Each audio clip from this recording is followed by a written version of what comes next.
No matter if points are gained or points are lost, there will be much to discuss. For analysis regarding tonight's Winnipeg Jets game, here are Dave Manouk, Ezra Ginsburg, and your host, Drew Mandel. The Illegal Curve Postgame Show, presented by Playnow, the official sports betting partner of the Winnipeg Jets, starts now.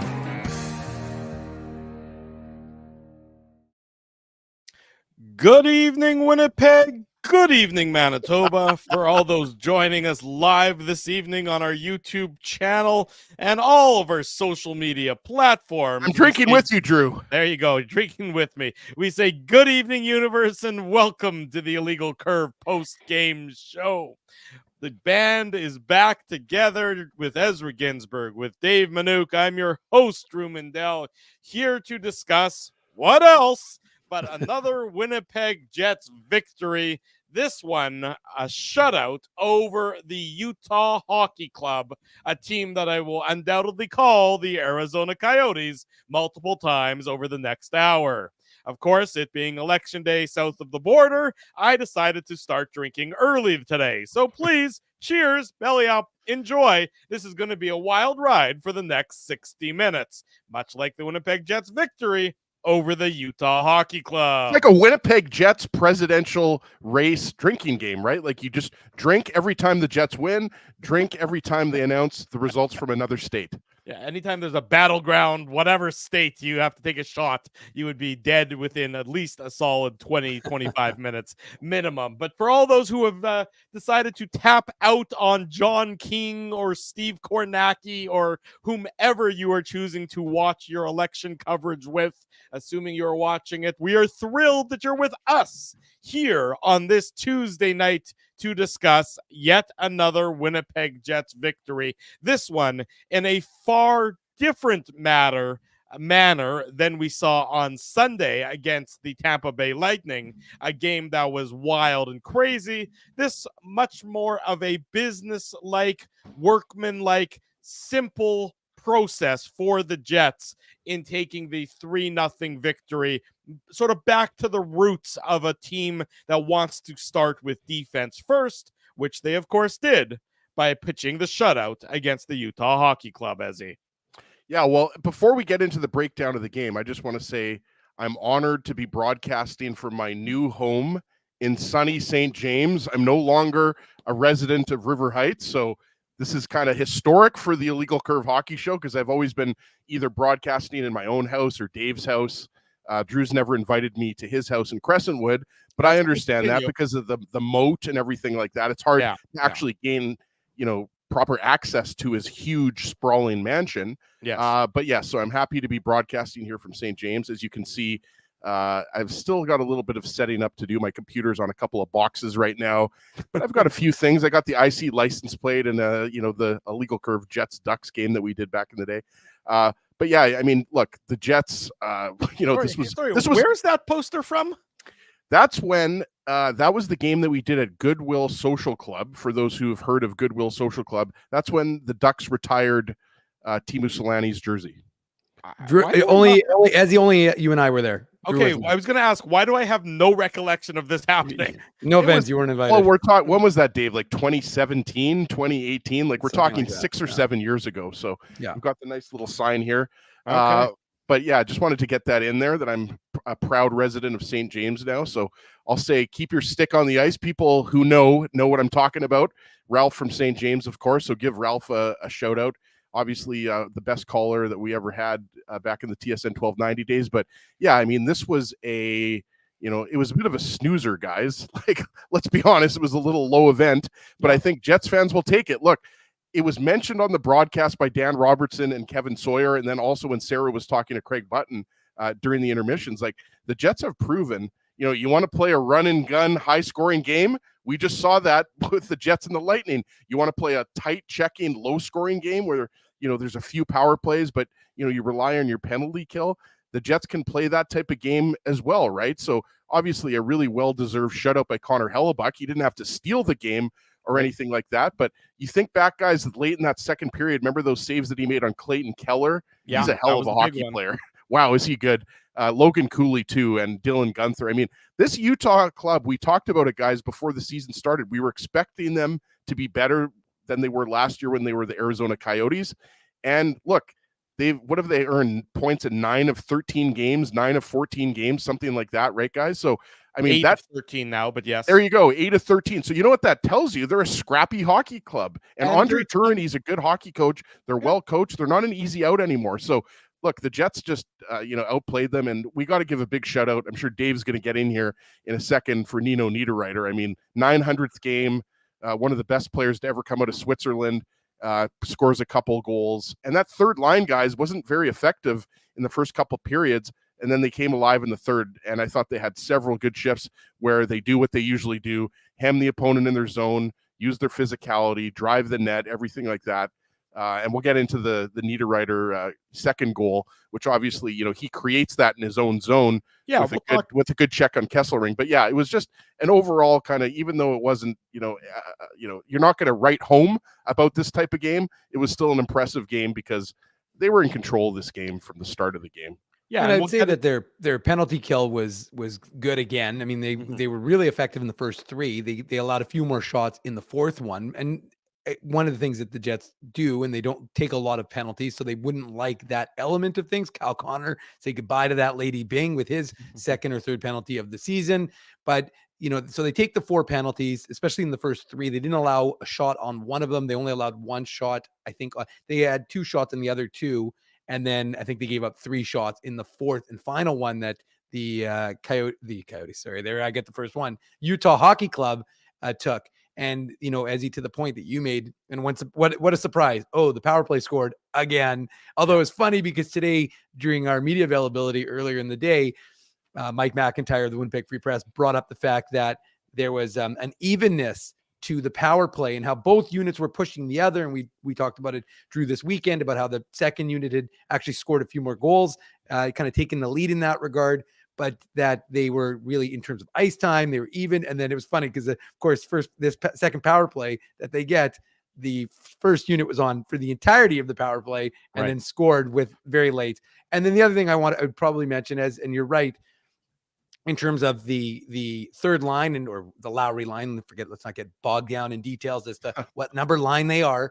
But the truth is, one of the biggest things we talked about at the beginning of the season, we've talked about it for years, but one of the biggest, most important things was they can't just hold the opponent's best. They've got to be able to produce. And I just quickly going to throw this one out there.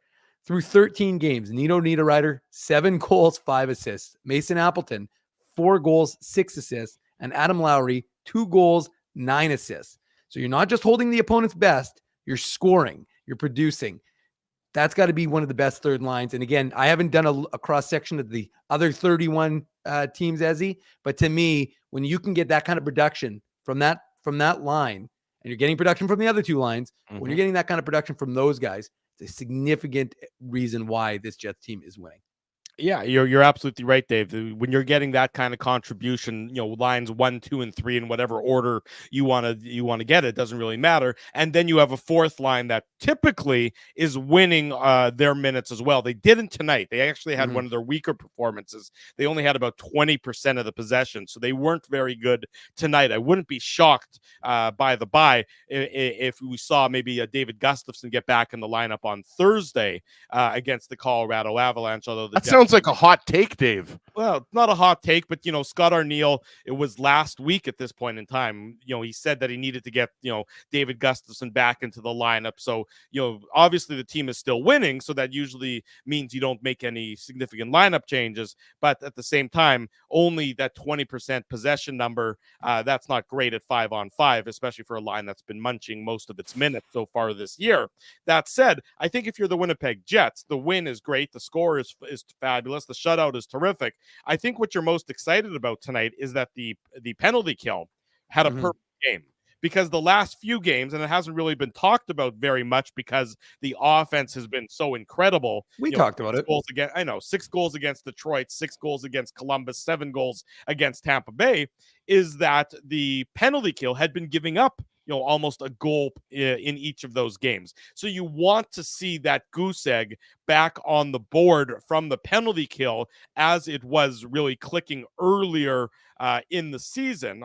Earlier in the season, we're only at game 13. You know what I mean? In the first 4 or 5 games before they had a little bit of a lull where they were giving up a goal a game. You're glad to see it back at that perfect 4-for-4 in tonight's game, because we know the power play has been so incredibly good. And now that the penalty kill was back to perfection tonight and really was very solid in minimizing the chances for the Utah Hockey Club, it's good feelings all around for the Winnipeg Jets. Scott Arniel is going to speak to the media coming up momentarily here. We will, of course, bring that to you live here on the Illegal Curve post-game show. It's brought to you by our friends at Playnow. Playnow, the title sponsor for all of our programming. Don't bet on illegal sites. Bet with Playnow instead. Manitoba's local, legal, and secure gambling site. 18 plus. Enjoy responsibly. We can see backstage that the media is filtering into the Matt Frost Media Center, which is a pretty good cue that Scott Arniel is only seconds away. He will, of course, have him live here on the Illegal Curve post-game show. But from the Jets' perspective, again, a 3-0 victory. It's just very, very solid performance by the Winnipeg Jets tonight against an opponent that is, lesser than the Winnipeg Jets, not one of the absolute weakest teams in the league, but better than some of the weaker ones, but not as good as the Winnipeg Jets. We talk a lot about good defense leading to good offense. Talked this morning about it. Nino Niederreiter goes out in kind of textbook, right? I imagine you'll probably have that on repeat on video for the future, like that stick lift that he makes in your own end kind of gets the play going the other way, and then he jumps in, and that's a perfect example, right? Yeah, I mean, we'll throw that on the old system video, but that is just going the distance, coming all the way back. I mean, we've preached that for a while, that we're never out of it. You never know how the puck's going to bounce or where it's going to end up, and he just kept coming, and obviously he turned in the offense the other way. I'm sure you liked a lot of things about tonight's game. Where does the just 21 shots given up, and they had 4 power plays too, and they didn't get a whole lot generated there? I imagine that's a stat that you're pretty happy about, and probably very few scoring chances. Yeah, it was a grind though. It seemed like it was like I had talked about this morning about Utah. They were making it difficult on us and letting us get in the interior and really getting second chances. But I like the way we kind of hung with it. Just like that power play goal. It took us 1 minute and 55 seconds to finally get it. But our PK, I thought, was really good against a real dangerous-looking group there that they have. And, really kind of the shots were coming from farther out than the way what we like. And we want it to be farther out like that. And just thought it was a good, for us to limit, there's some top-end skill that they have. We limit them to not a lot of quality chances. Got a lot of weapons at your disposal. Maybe we don't talk about Nino all that much when it comes to offensive production, but he's showing that he's more than capable. Great set of hands on the first goal. 900 games, big milestone for him and a big night for him. Yeah, that's special. That's a lot of games. And we had a little tribute to him and saw all his pictures from all the jerseys he's worn and the places he's played. And he hasn't changed a bit. But, no, it's he's a big power forward, and that line I thought was really good. They had to, take that Keller line on and those skill guys, and I thought they did a really good job. And they were big, obviously, allowing those guys on the PK were really strong. So when that line plays like that, they're a force. They're hard to handle, and they wear teams down because they spend so much time in the offensive zone. We've talked a lot about the defense, being among the top blue line scoring in the league. But if you look under the hood, you guys are top 5 in blue line shots, chances, expected goals at 5-on-5. How much has your blue line been a driver in you guys having the most goals for per game? Like, how much has it been those guys? Well, I think that's something that's been preached here for the last couple of years. I know that I've always talked to the D about you're going to be out there in situations and you're in the offensive zone. You're not just a pylon, you're not just a spectator, that you're a part of the offense. On our breakouts, if you're just going to try to rush up ice with 3 forwards, the opposition's going to deny you ice and they're not going to allow you to enter. So we have to have that second wave. Our D have to be a part of that rush, and I think we do a great job of that.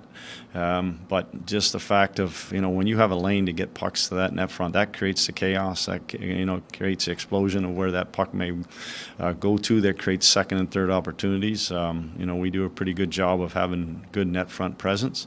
So those shots, if they do get through, usually that turns into good opportunities, second opportunities. The Connor Scheifele-Vilardi line has been playing some of their best hockey lately.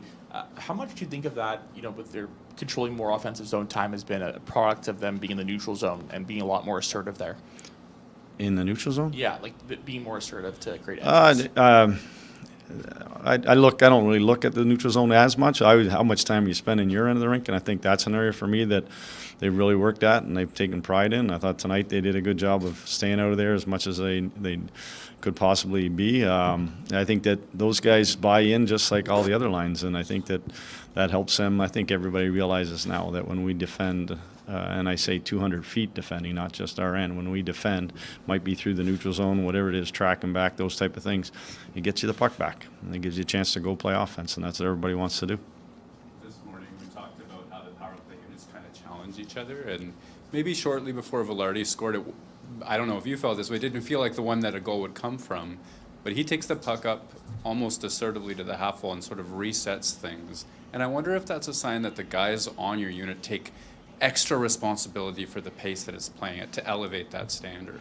Yeah, we've kind of saw the last couple of games where teams were kind of sitting back on us a little bit, and tonight Utah went after us, and they pressured us quick, and they pushed us down the wall, and they trapped down on us, and so that was a good reset to kind of come out of it. I think KC also had it kind of come up above, and we kind of got away from it a little bit, and that opened up JMO's shot. But that's probably the biggest thing, is that they're recognizing when there's pressure coming that we got to get away from the pressure and get it set, and kind of Gabe doing that.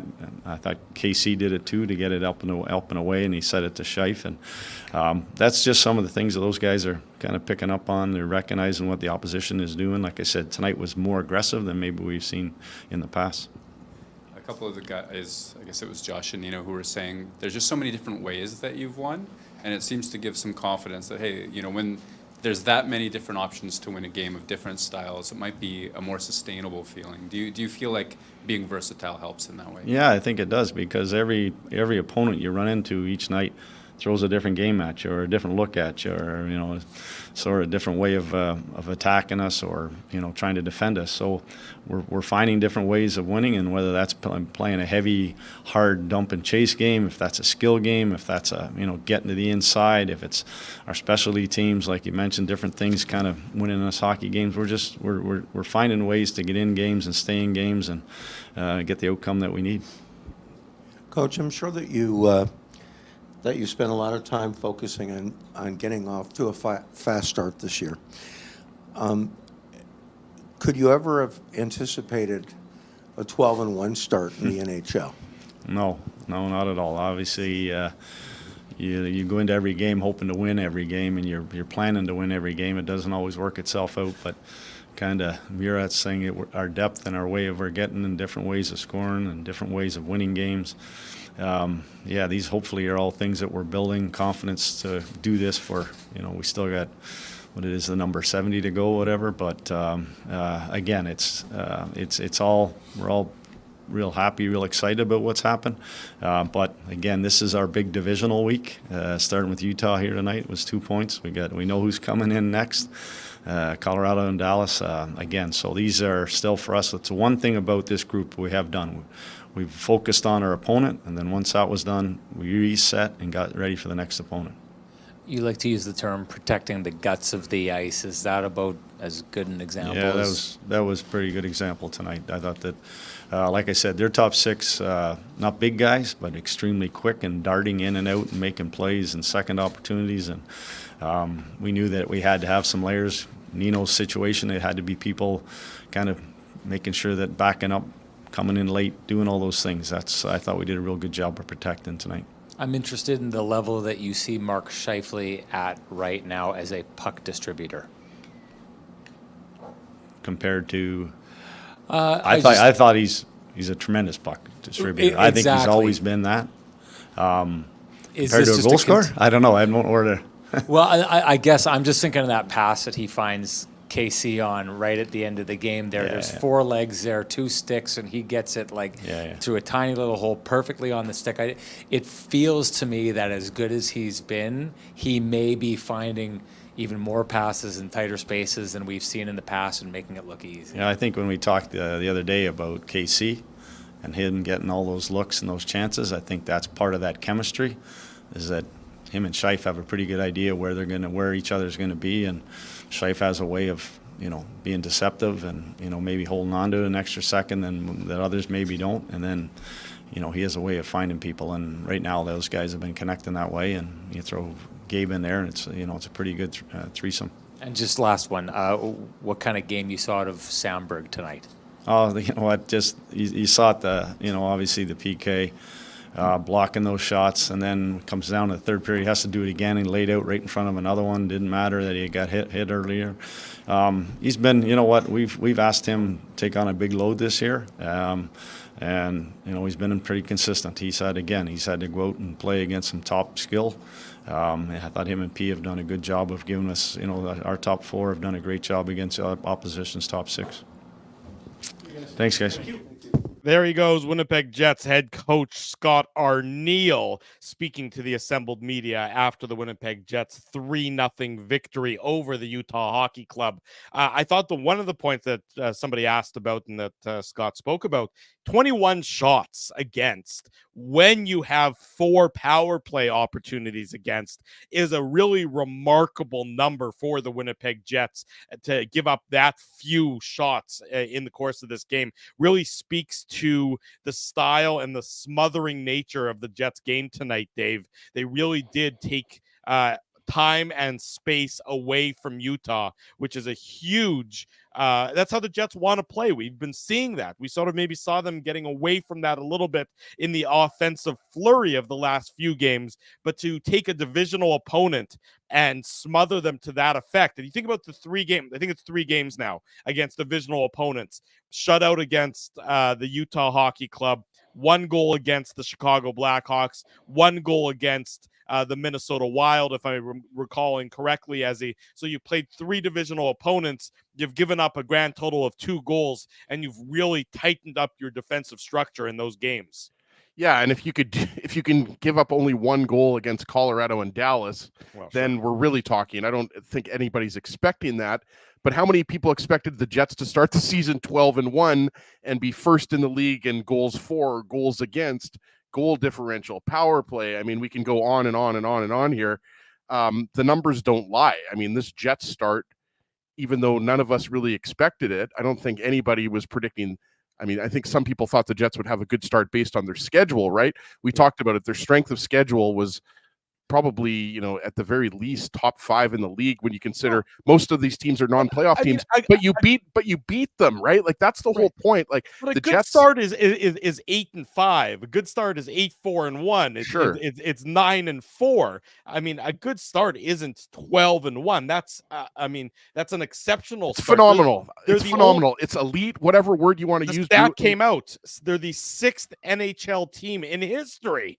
In the history of the NHL, they're only the 6th team to start a season with 12 wins in their first 13 games. So they are rewriting the record book in terms of how good the start is. And tonight was just another example, but it was workmanlike. That's what I thought is so important in tonight's game, is it didn't have a lot of flash. This wasn't going to be the kind of game that was going to be run and gun and flashy and exciting and edge of your seat kind of hockey. It was going to have to be a grind, and the Jets just stayed with it. They grind to get the victory. They win the puck battles. They block the shots. They do all the little things necessary that aren't flashy, but are truly the most effective way to end up in a victory.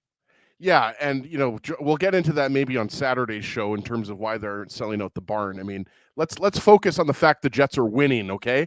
But we'll get into that maybe on Saturday, John. But for Baseway here, who's asking where my poppy is, Drew and Dave obviously are wearing their poppies. I had a poppy in my car, and I went out right before the show started. Dave and Drew can back me up here, and I couldn't find it, so it must have fallen between the seats or something like that. So don't you worry. What he meant is he can't find his car. His car is gone with the poppy in it. So, dude, where's my car? I have no idea where my car is. No, but Baseway, don't you worry. I rock the poppy. I was actually talking to my kids today about Remembrance Day and how important it is. So it's definitely important to wear the poppy. But guys, you know, I want to touch on one thing that Scott Arniel talked about. Well, we can touch on a bunch of things Scott Arniel talked about. I know we're going to get into the game recap here, Drew, but this post-game show could easily be a Dylan Sandberg appreciation hour. Like, who led all players in ice time tonight?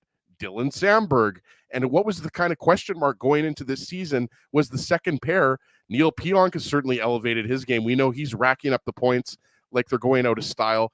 Dylan Sandberg, like it's almost like he was like the bionic man tonight. Like, he gets high sticked.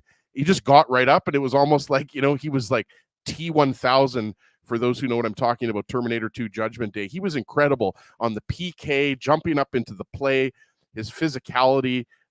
Anybody who's listened to the show, Dave, you know that I could go on and on about Dylan Sandberg, but he was incredible tonight. And I think he kind of, personified the game tonight. Like Drew mentioned, workmanlike.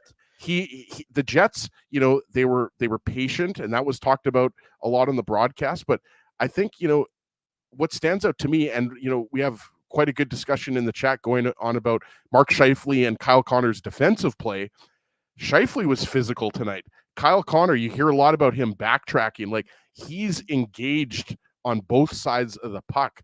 And that line, like, that was one of their better lines. And, Dave was there today at Canada Life Center, and the question was asked to Kyle, I believe it was by John Liu, Dave, about if is this the best hockey he's ever been playing? Well, guys, we've been covering Kyle Connor every year since he jumped into the NHL from the University of Michigan. I'm going to put this out there right now. This is just my own personal opinion. I think this is the best hockey we've ever seen Kyle Connor play. And he didn't even get a point tonight, right? So his point streak comes to an end, but he was excellent defensively. When the Jets, did have their few power plays, obviously, the Jets scored on one of them. He was out there and he was having an impact. So Kyle Connor was excellent. Dylan Sandberg was excellent. That third line, even though, it wasn't one of their loudest games, they saved their best for last, and they had a good third period. So, and Connor Hellebuyck made the saves when he needed to. We talked about it. Clayton Keller had a couple of good chances in the second. Dylan Guenther, I think he finished with 4 or 5 shots. He was very noticeable tonight on that top line. So, Guenther's on the second line, but Keller, of course, is on the first line with Logan Cooley and Guenther is on the top line. So yeah, it's Cooley, Guenther, and Keller. So I mean, Hellebuyck made the saves when he needed to make the saves, and at the end of the day, the Jets find a way to win again, and we're almost getting tired of saying that, but they've proven that they can win in a variety of ways. I don't think the Jets fans are getting tired of hearing us say that, Dave M. But I think when you're looking at Kyle Connor's play, and to Ezzy's point, it's far more of a 200-foot game than we're used to seeing from him, where he's making plays deep in the Jets' defensive zone, and that's where he's sort of starting his activities from. That some of his breakouts, some of his opportunities are starting deep in the Jets' defensive zone. So you are seeing a focus from the defensive side of the game that you're not typically used to seeing from him. And to Ezzy's point, Dave, that's certainly been a huge change and a huge asset and a huge reason for the Jets' continued success early this season. You're on mute. Unmute yourself, ding dong. I didn't mute me. Someone else must have muted me. Nobody else muted you, unless you've been muted since Arneal finished talking 15 minutes ago. Possibly. I mean, you guys haven't stopped talking. I mean, not you guys. One Dave, guy. Do you think I know how to mute you? If I knew how to mute others, I would be muting Drew all the time. Don't get ahead of yourself. I was sitting there thinking to myself, I'm like, these guys I've been on. I did a lot of shows this weekend. As he wants to he's got the conch. I'm going to let him have it for a little bit. I've had a week off. I've been moving.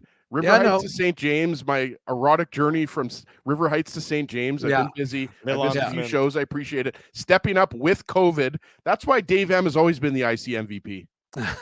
Well, I appreciate that. But no, I mean, it has been a remarkable achievement that we've watched this team do to this point. The fact that they keep, as it was just said on the broadcast, or not the broadcast, this is the broadcast on the media availability with head coach Scott Arneal.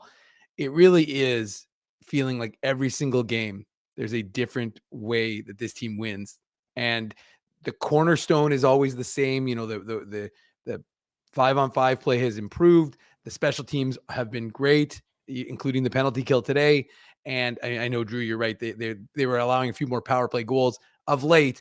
And you could see it because their power penalty kill had slipped from I think 6 in the overall, down to, I think it was like 21st as of yesterday. So I mean, they'll go back up a little bit now after today. But look, this is a team that is producing and is getting production. And like you said, Drew, after what we saw from the fourth line the last couple of games, a little bit of a an interesting game from them. Utah's an interesting team, although I got to be honest with you, and I'll put this to the chat. I don't know how many people felt like they were watching the Winnipeg Ice, because that jersey is identical to the Winnipeg Ice jersey. Like, honestly, Judy and Owens, the Aviators. yeah, like, well, that too, Drew, as with the lettering. But like, it's funny because I was talking to Judy Owen, who works for the Canadian Press, who sits beside us in the press box, and I said, Judy, what's the difference? She goes, well, there's a little more green or blue or whatever in the arm. I said, they're pretty much the Winnipeg Ice jerseys. And whenever they become the Utah Yetis next year, they're going to steal the Yeti from the Winnipeg Ice as well. So it was pretty. That's funny.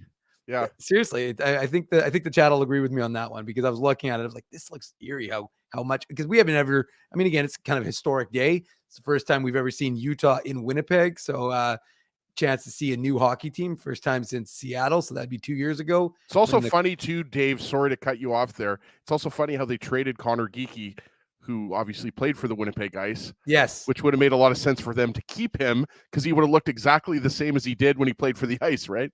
Well, Connor Geekie was a big focus for us on Sunday, and thankfully for Connor Hellebuck. And we could talk about that a little bit maybe after the recap, because Connor Hellebuck provided some very good content for our YouTube channel. And can we talk about how Hellebuck has a goalie interference presentation that he submitted to the NHL? And I love the, I love the arrogance that they, that they have this opportunity to touch base with goaltenders. This is off topic. That they have the opportunity to touch base with goaltenders, get their insights, get their opinions. He goes to the trouble of putting together this presentation, presenting it to them in a respectful and educational manner, and then they're like, "Now we got this. It's okay."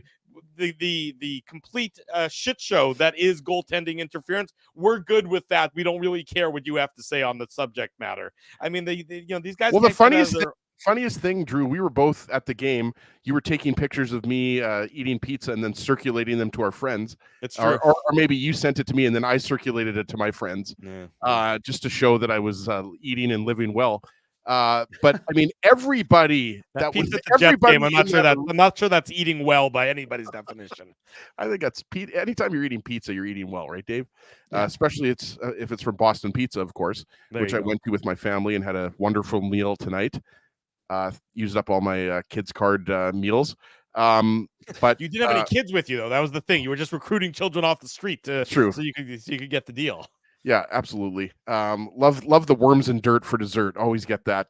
No, I'm kidding. Ruben gets that. But I mean, what the point I'm trying to make is that wasn't just goalie interference. That was obvious goalie interference. Like, clearly Geekie pushes and interferes with Hellebuck's pad. That's what the funniest thing about it was. But I love the fact that, Hellebuck has submitted a presentation to the NHL, and that he believes that the NHL hasn't looked at it, like Drew said, which is completely ridiculous. Who better to tell you what goalie interference is than the two-time Vezina Trophy winner, right, Dave? Yeah, it's wild. Well, let's talk about it at the other end of the break.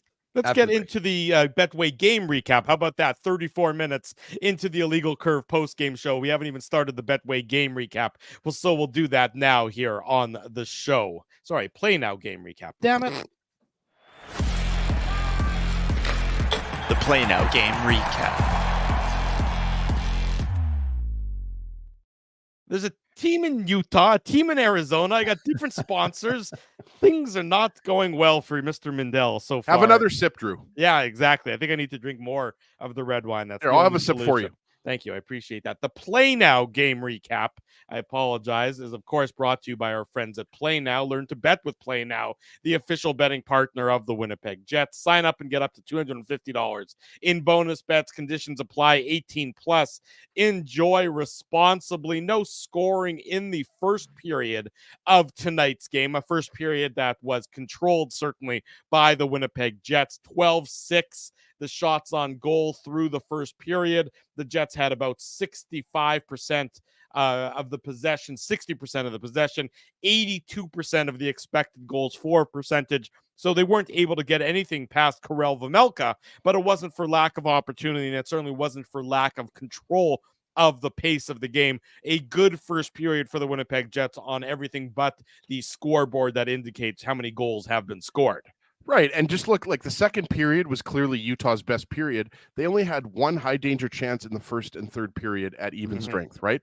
That's typical Winnipeg Jets hockey. And I find it funny that, the Jets are the reigning William Jennings Trophy winners, and people are surprised that they're so stingy defensively, right? Like, I think it's to Dave's point. What's so surprising about what the Jets are doing is that they're scoring 4.5 goals a game, right? Yeah. So they're only allowing on average a couple goals a game. And, that's why their goal differential is plus, plus 735 or something at this point? Like roughly. It's now plus 32. 32, yeah. After 12 games. Yeah. Right. So they were really stingy defensively in the first period. And, again, it goes back to what we were kind of talking about. The Jets are kind of chameleons. They can play whatever style they need to based on what's going on out there.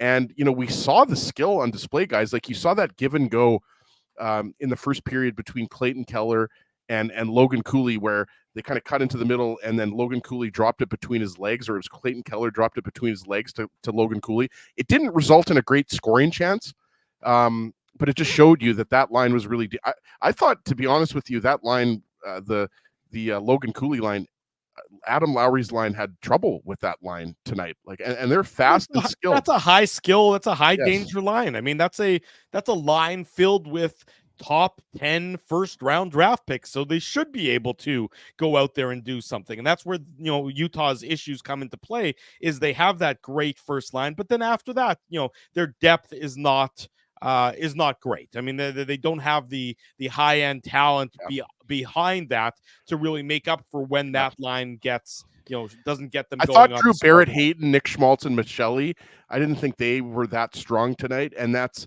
partly because did you notice Alex Kerfoot out there? Did you notice? I mean, there's lots of guys. Nick Bjugstad, I think, actually had probably their best scoring chance in the first period, but I mean, it's again, that's few and far between, right? Like, the Utah Hockey Club, they should. I'm with Dave. They should just be called Utah Yeti at this point. Everybody knows it's going to be Yeti, so let's just call them Yeti. But it's a mixture of veteran players and younger players. So you've got the Logan Cooleys, and you've got the Dylan Gunthers, the future of the team. But then that third line, I actually didn't mind with Lawson Krause, and Nick Bjugstad and Alex Kerfoot. But no, Drew, I mean, they weren't that noticeable. They had a few chances. Remember, Bjugstad was taken down. I forget if that was the first period or the second period. He went into the net after a drive. Second period. Yeah, it was the second. So, I mean, look, the numbers speak for themselves. This was a low event game with not a lot of high danger, kind of those inner slot shots. The Jets did a good job of protecting the middle. And the thing that I kept marveling at in this game, guys, and we've talked about this, and Dave is right, we talked about this last year too, how quickly this team gets the puck out of their own zone. Like, it is incredible that from D to forward and into the other team's zone in like a second, 2 seconds. And, that's kind of what you saw. Anytime there was any danger, there wasn't a lot of second chances, not only in that first period, but throughout the game. And, the one thing I just want to add quickly is, this is where I really noticed in the first period was Kyle Connor and how silky smooth he can be sometimes. And it really is remarkable watching what he's doing. And the point that Ezzy made earlier, he's right. We've watched everything Kyle Connor has done. We've watched him in Michigan. We watched him in Manitoba. And now we've watched him with Winnipeg for the last. We watch him in Youngstown, though? We didn't really know. We weren't really there yet, Ezzy. That wasn't our thing. We did watch him in Southeast Florida, South Florida, when he was drafted by the Winnipeg Never forget Jets. that. I just quickly here before we get into the first goal and Dave continues. I'll never forget there because Drew, you weren't at that draft. You were at the Philly draft. We went to I'll Florida. tell you exactly where I was. I was in Reno, Nevada. There you go. When that draft took in 2015, right? Yeah. And Dave and I were kind of jumping on with Hustler and Lawless, and we were talking to Craig Button, and Connor went 17th, right? Yeah. Because Boston had those 3 picks and they didn't use them. And then Barzell went 16th.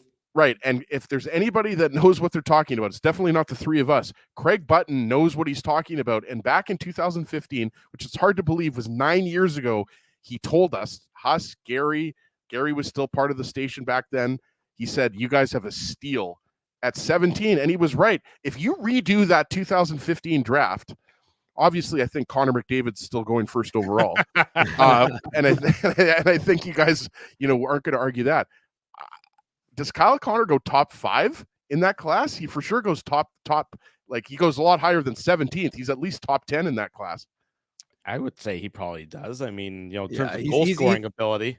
Well, I mean, look, that was a really good draft class, 2015. Yeah. To the point that Ezzy's making, and it's a story I've told before, but I'll just quickly, tell it now. We were on the bus in Philadelphia at the 2014 draft, and the interesting thing about being on the buses is generally everybody's mixed up. So it's media, it's scouts, it's management, and celebrities like us. Celebrities, and then you go to the draft, and you're all bussed together from the various hotels. And I remember being on the bus beside my main man, Ezzy Ginsburg, and sorry, Drew, and okay. And it was interesting because we heard the scouts, they were already talking about the 2015 draft. They weren't even thinking about 2014. And they kept talking about, but my favorite is they talked about it in code.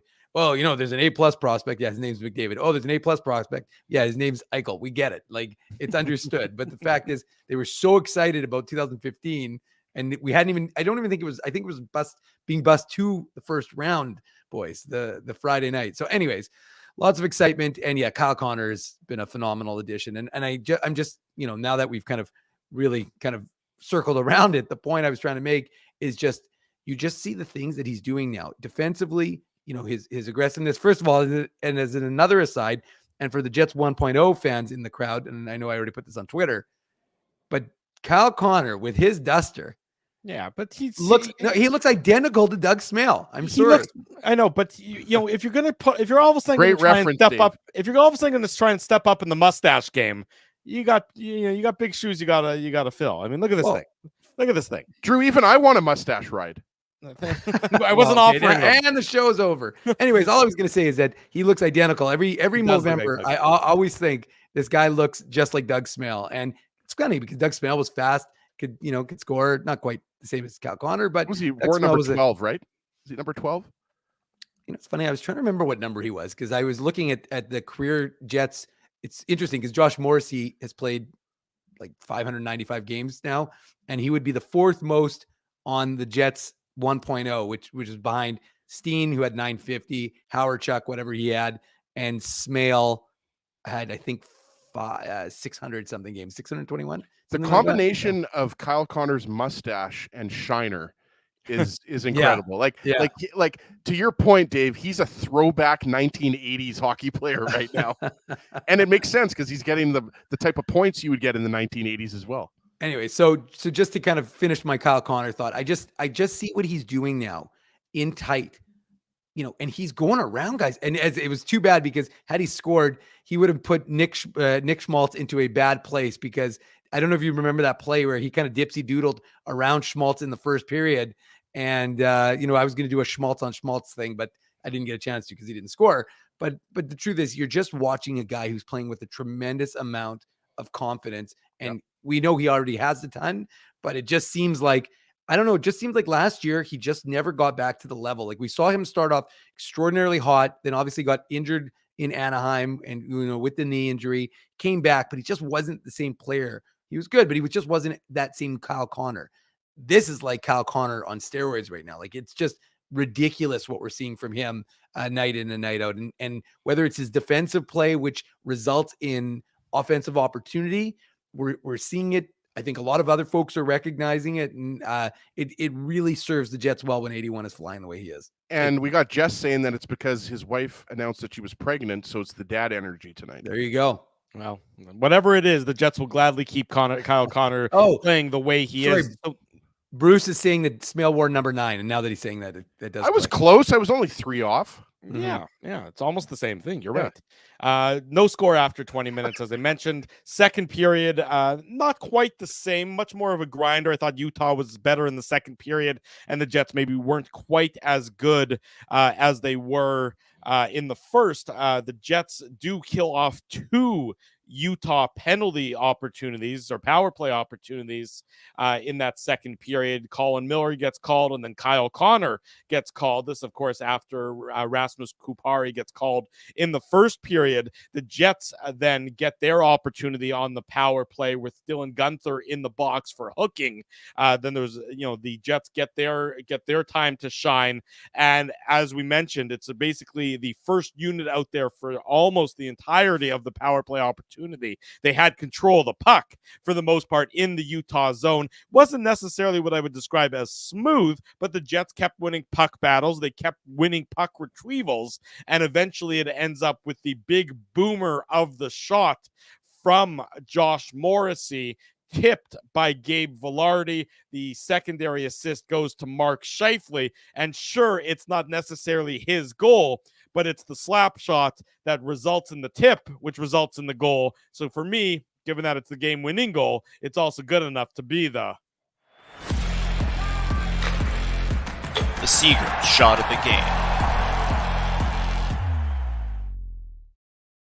And again, I think on this power play, you look at it, you like maybe there's a little bit of overpassing. I saw our buddy Scott Billick sort of say he thought that they were overpassing. They were not on this play specifically, but throughout the course of the game, I thought the Jets were trying to be too cute and not, which is unusual, but they were making like one extra pass. I thought Utah was doing it as well, for the record, for whatever it was worth. Both teams were, but on this power play, the Jets stayed with it, and they eventually found that opportunity to get the shot through, and Morrissey did a very nice job putting it in a way where Vilardi could tip it, and he redirects it past Vejmelka at the 17:57 mark. So with 2 minutes and 3 seconds to go in the second period, the Jets finally have their first lead of the game, 1-0, Mr. Ginsburg. Yeah, I want to go back to Kyle Connor, and I don't really care if, like, I imagine 98% of the people watching the show right now are okay about us gushing about Kyle Connor. The other 2%, I don't really care because he's playing that well right now. He really is. Mm-hmm. And I think the thing on this is obviously he doesn't get a point, but what he does here, guys, you remember there's a few things that I remember about this power play goal. Gabe Vilardi gives Ian Cole a pretty good cross check about 20 seconds before this goal is scored to give himself a little bit of room in front, right? And as we'll get into when he tips the puck, he's kind of, he's not really touched there. But the thing that Kyle Connor does is he holds onto the puck, and then Ian Cole comes out and starts to challenge him. What does Connor do? He holds onto it, skates back, takes it back to the blue line, gets it into Scheifele, who's at the face-off circle, who gets it back to Morrissey, who obviously gets the shot. But Kyle Connor just wanted to get that in there. He does a lot of good work there, forcing Ian Cole to get out of position, holding onto the puck, doing what he does. You hear about it all the time, but he's really good with those cutbacks, so he doesn't get a point. I just wanted to get that in there. But the other thing was I thought Gabe Vilardi did a good job making space for himself, and I just didn't think Mikhail Sergachev, I just thought he was a little bit out of position, and he just wasn't. There was no stick or any body on Gabe Vilardi. So credit to Vilardi for going to where the coach is telling you to go, right, and getting a stick on that shot, Dave. But I just thought that, Utah's penalty killing, they were just chasing the puck around a little bit and puck watching. Yeah, they definitely were. I mean, and Scott Arneal, sorry, Dave, alluded to how aggressive they were on the penalty kill, Utah, and the Jets did a good job playing keep away and then eventually being able to expose the shooting lane that's vacated. Yeah, and I just want to add a little clarity because, Ezzy, you were right. Doug Smale did wear 12 because the Jets retired. The Jets retired. Check out the big brain on Ginsburg. But hold on, 81 to 89, he wore number 9. And then when they retired Bobby Hull's 9, he had to switch, and he switched to number 12. I just remember that from going to watch him as a kid. Yeah. I mean, Drew was a teenager when he played, but who wore number 12 after Doug Smale? They got him in a trade with the Leafs. Oh, I got this one. Mike Eastwood. Nope. Eddie Olczyk? 12. Okay, give us another hint. Mark Osborne. I was going to say that was my next one. Was going to be Mark Osborne. All right, let's move on. Okay. Mark Osborne. Dave's got the trivia as per usual. 1-0 after 20. I thought minutes. I had it with Mike Eastwood. That's a good guess. It was a good guess. 1-0 after 20 minutes. The big save there in that second period comes late. Connor Hellebuck makes two very good saves off of Clayton Keller after Dylan Sandberg, runs himself into a little bit of trouble trying to take the puck up the ice. Turnover, and then Keller with two opportunities, but Hellebuck's best saves of the game, as far as I'm concerned, keep it 1-0 after the 40-minute mark of this contest. And then the Jets make it 2-0, and this really felt like an insurmountable hill for the I'm going to call them the Coyotes, for the Utah Hockey Club to climb. Yeah, Nino Niederreiter, game 900, goal number 6 on the season, assist to Mason Appleton and Adam Lowry. And Scott Arniel was talking about it during the post game. It's going to be on the video review. This is how you have to play hockey in the NHL. You play defensively first. You win your defensive battles. You transition up the ice. A great vision by Appleton to spot Nino Niederreiter as the trailer, and then Niederreiter with the great patience to deke out Vamelka and tuck it behind him into the empty net to make it 2-0 for the Jets with about 12 and a half minutes to go, Dave. Yeah, it's just a heads-up play by a smart player. And you know, every single person who talks about Nino Niederreiter talks about what a solid, person he is, but also what a solid player. And we've been watching him now with the Jets for a few years, and also just in terms of what he's been able to do as an NHLer. Getting to career game 900 is not insignificant. And, he's a real well-liked guy out there. And you can just see, like you said, Drew, it was one of the biggest points that was talked about with Scott Arniel this morning, was that idea of, getting that buy-in of the defense, or maybe it was with Kyle Connor, but it was the idea of the defense, the buy-in. You're getting players, and this line, of course, we know plays that way. It's not like it needs to be taught to them, but it is a perfect, as Murat asked them, it's a perfect way of illustrating how you can achieve good offense, or not good offense, but offense through good defense. Nino Niederreiter looks over his shoulder, sees it, makes the play, sets up the goal. So for me, it was just such a backbreaker, because I didn't think Utah was coming on. I actually thought like the Jets were playing well, and they were still getting chances. They were creating some flurries, but at the same time, it just gives you that time and that space. Right now, you've got a little breathing room, and before I know you talked about the Hellebuck save, but those are timely saves. Those were really significant, critically in my mind, because what a different, it's 14 seconds left to go in the second period right? So he doesn't make that save. Suddenly it's a 1-1 game. I'm not saying you lose, but it changes the complete nature of that hockey game. Connor Hellebuck is the best goaltender in the NHL for a reason. Well, it's taking you 37 minutes to get a goal. You don't want the opponent to get a goal, within the last, 2 minutes at that point. It was 14 seconds, Drew. There's 14 seconds left in the clock. Right. So I'm saying, it's basically like you go in and it's deflating because you've got that 1-0 lead. And I do think, even though, to the point that Ezzy made, there weren't a ton of high danger chances. There wasn't a lot of pressure, but Hellebuck wanted this game. I really think that after everything that happened yesterday, and again, we can talk about that later. I think after everything that happened yesterday, I think there was I think there's just something in him this year that just seems different. And I'm not saying he's going to continue this and the Jets are going to continue this, but it just seems like there's a different element amongst this team in general than what we're used to seeing. So anyways, getting back to the goal, 2-0. And like I said, good defense creates offense, and it's just going to keep spreading around amongst the team. And Dave, if I could just add one more thing on that goal. Yeah. Michael Kesselring, we haven't really talked about him, but it's not a good effort.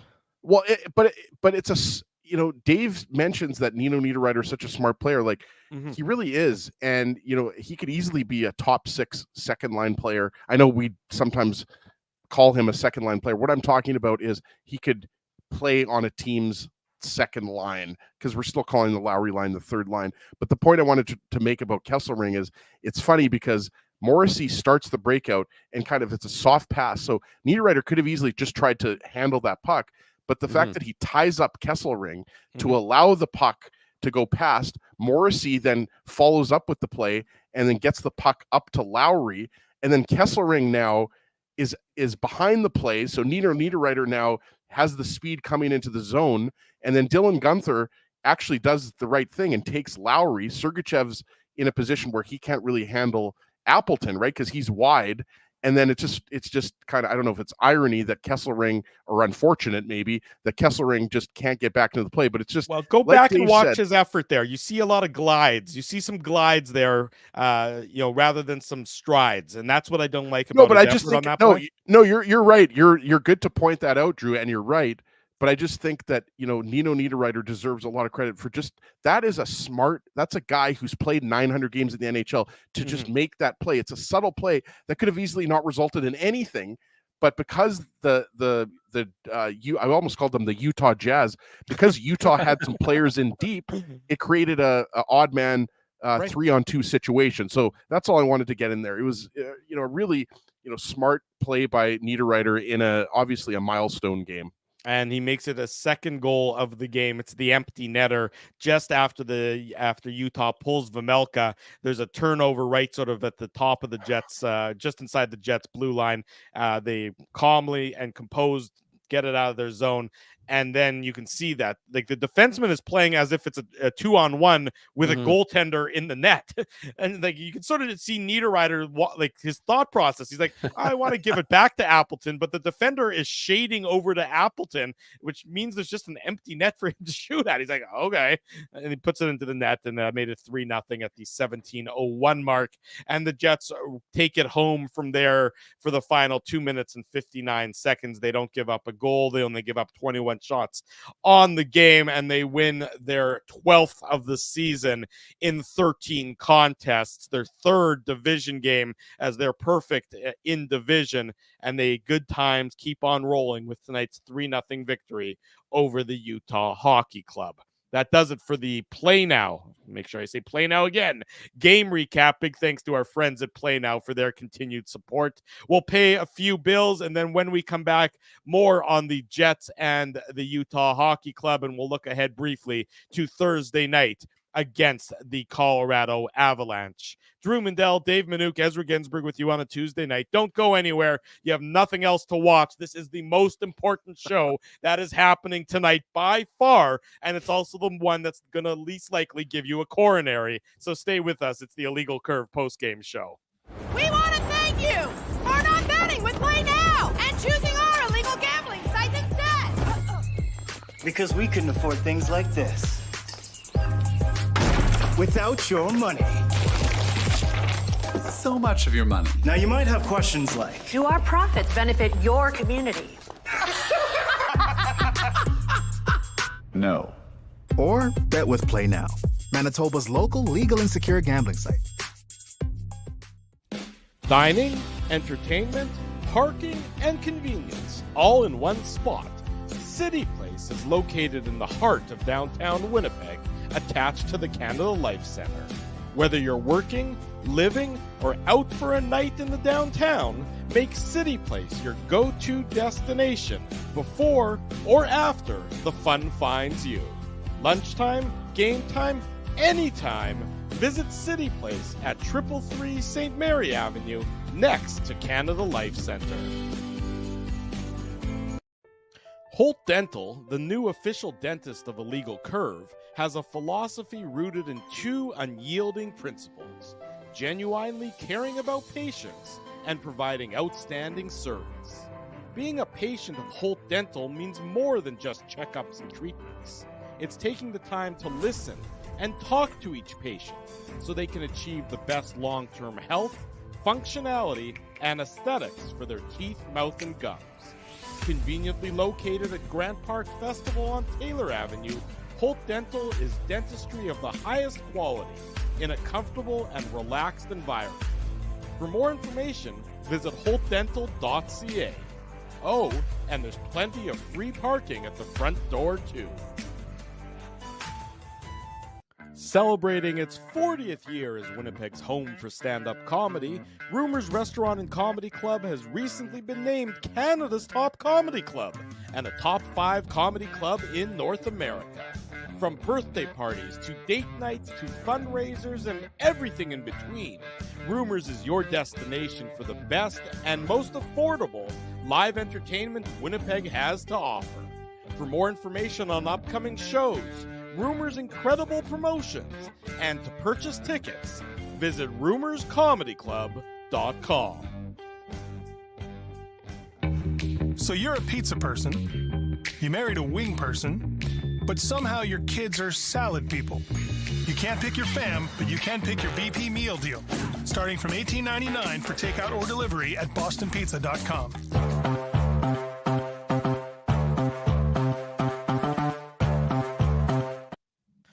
Shortly before 11 o'clock Central Time, welcome back to the Illegal Curve post-game show. Drew And the next president of the United States is... We're not talking politics on the show, Ezzy. For everybody's benefit, I think we've all agreed, even if it hasn't been explicitly said, we've all agreed to not talk politics because this is a nice, friendly, politics-free zone. Everybody needs a respite from the non-stop political machine, and that's what you get here on the Illegal Curve Hockey Show, the Illegal Curve post-game show. You get the non-stop hockey machine, but no politics involved. How's this for some stats? This courtesy of Sportsnet stats. Since April 1st, just regular season stats, the Jets are 20-1. Is that good? April 1st. They have 4.62 goals per game. Their power play is 37%. Their save percentage is .925. Their goal differential is plus 52. So I have a question though, Drew. What happened? What happened? What happened? No, what happened after April 1st? Yeah, like what happened after April 1st? Wasn't there like some 5-game series where they got destroyed? It's amazing how many of these stats mavens are just ignoring that playoff side of things. You may not want to leave that part out. It's no, but but Dave, if you're looking at just regular season, no, I know I'm joking. As it believe me, nobody loves this minutia. 20 of their last 21 games. Like, I'm sorry, that is absurd. Yeah, that is absolutely absurd. Well, let me tell you, I can tell you one thing. It's made the last 20 post-game shows, regular season post-game shows, the place to be, the place for you to be subscribing. The other thing also, word of mouth. Let people know. If you're spending time here, you should also let your friends, family, let them know this is the place to be. I may or may not have been in Polo Park. I was talking to someone wearing IC gear, of course. And they're like, oh, you're on that show? I'm like, yeah. And they're like, I like the show. Well, actually, this person liked our Twitter account. But regardless, let people know. I was at my kid's soccer game, and I was sitting watching Sam play soccer on Sunday. By the way, I'm with Doug. That was last year. Move on. I agree. No argument, Doug. But Dave, that's hold kind of fun. Dave, let Pele continue. I promise you, I'm not Pele. I was sitting on the bench watching my son pretend to be Pele, and this very nice gentleman next to me sort of tapped me on the shoulder, and he said, "Mr. Mindell," which I immediately had to stop him and say, "I'm Sheldon there?" No, it wasn't. He called me Mr. Mindell, which I found to be very off-putting. To be perfectly honest, I said, "Please call me Drew." You should be off-putting, Drew. Yeah, he was very complimentary. He says he watches us all the time. So if you're watching us tonight, I do appreciate that. You tapping me on the shoulder and saying hi. And Ken from North Dakota was at the game on Sunday, and I ran into Ken in the arena. So it was great to catch up with Ken. He was up from North Dakota for the game. So nice to see so many people out and about and acknowledging us and watching the show on the regular. I enjoyed being in section 222 in the Hockey Manitoba seats, and then Drew texts me and he says he's in 224, and we didn't even meet up. I saw you after the game. We could have kibitzed on the concourse. We didn't even talk. I don't need to kibitz with you. I see you enough. I love you with all my heart, but there's no need for kibitzing. I see you at school. I see you on the shows you choose to do, mind you. I saw you at the game. Low blow. That was enough. That was enough kibitzing. I've been transitioning to St. James, Drew. I've been busy. I gave you a hug. I gave you a hug when I saw you in the concourse. That's true. After the game. Yeah. My kids I was the most gave you excited a hug. to see Laura, Aaron, and Sam, to be honest. Yeah, that's perfectly reasonable. That's fine. I mean, there was no need for a supplemental meetup beyond that, is all I'm saying. Yeah. In any event, the Jets victorious tonight. They're in action on Thursday. The division rival week continues. They have the Colorado Avalanche. For the first time since that weird gap that no one's talking about in April, the Jets and the Avs will reacquaint. The Capo Kakinen revenge game, Drew. The Capo Kakinen revenge game, indeed. Was he in net tonight? The Avalanche won 6-3 tonight. Was he in that tonight? I don't know. Let's check that out. We can go look at the fans. Today, was today the Kevin Stenlund? There was no Kevin Stenlund video, which of course, I mean, he's been back since. He took a pretty bad spill into the boards there. I thought he was. Well, he kind of leaned. It was weird, actually. He leaned on Nemestikov pretty hard. Yeah. And then they both were slow to get up, but I think Nemestikov has kind of felt bad because he seemed fine. And then although Nemestikov's been the unfortunate target, or I wouldn't call him a victim, but he's definitely received a fair number of shots lately. He got deposited into the back of the net one of the other games, and he's definitely been on the receiving end of some big hits. By the way, it was Justus Annunen. Yeah, I was going to say it was Justus Annunen. So who knows who's in net for Colorado on Thursday? Arvid And then Holm, of course, probably. Saturday we'll bring the Dallas Stars to town. There you go. Kenny's water bottle, the Capo Kakinen tribute video is going to be awesome indeed. It'll be a fun night on Thursday regardless, and we'll have you covered with all the latest here on the Illegal Curve post-game show. The Winnipeg Jets are off tomorrow, so it's an off day tomorrow. They'll be in action on Thursday, but of course, illegalcurve.com will be updated with all your latest news, be that Manitoba Moose news or Winnipeg Jets news, whatever the news of the day, you know that it will be available on illegalcurve.com.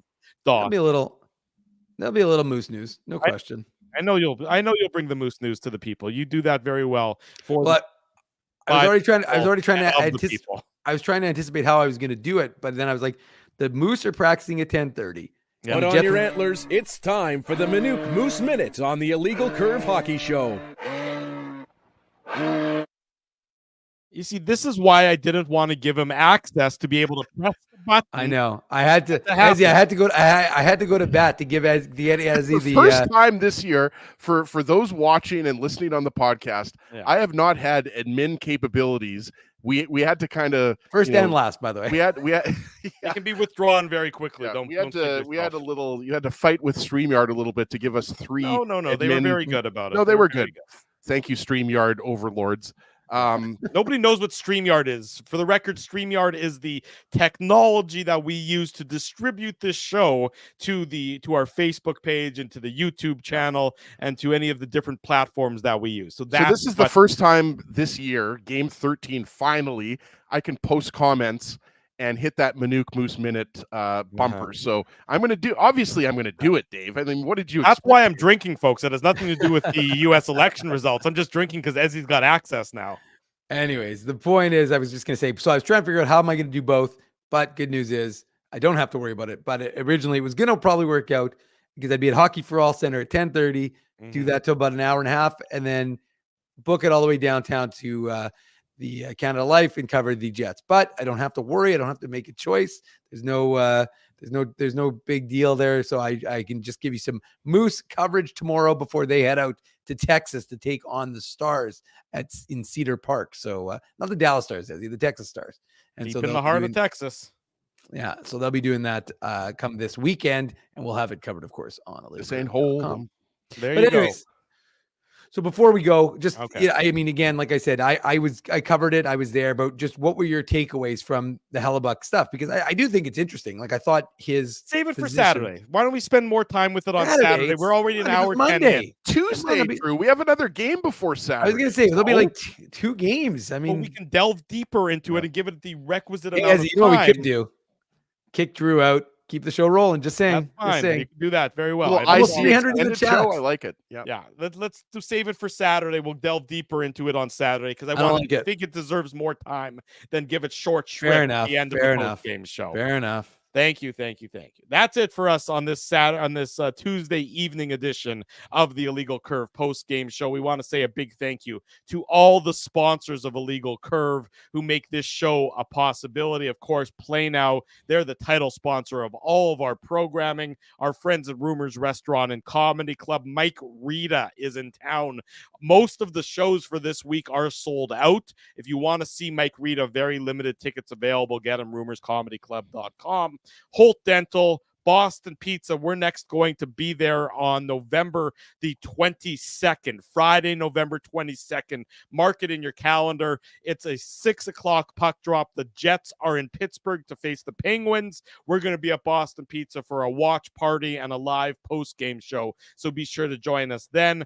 And then, of course, on the 19th of November, the Tuesday, the Florida Panthers are in town. The defending Stanley Cup champions will be at City Place for the noon hour show, the special monthly noon hour show that's coming up on Tuesday, November the 19th. And of course, Seagram's, they sponsor the shot of the game. Whatever you're drinking, we hope that it is a Seagram's product. And more importantly, we hope that you're drinking it responsibly. Winnipeg Jets victorious again. It's Groundhog Day. I sound like a broken record. 12 wins in 13 games. They defeat the Utah Hockey Club by a 3-0 margin tonight. If you haven't already done so, smash the like button, subscribe, tell your friends, tell your family, the best place to be after each and every Winnipeg Jets game. And again, on Saturday mornings is the Illegal Curve YouTube channel. For Dave Minuk, for Ezra Ginsburg, I'm your host, Drew Mandel. Thanks, everyone, for joining us. Have a great rest of your night. We'll see you on Thursday night, right around 9:40 p.m. Until then, good night, good luck, all the best. Thanks for watching the Illegal Curve post-game show.